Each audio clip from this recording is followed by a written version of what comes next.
அருமுகனை வேண்டி ஆராதனை செய்தால் முருகா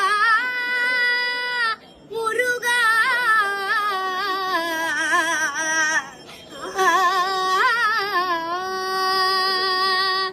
அருமுகனை வேண்டி ஆராதனை செய்தால் அருகில் ஓடி வருவான், அன்பு பெருகி அருள் புரிவான்.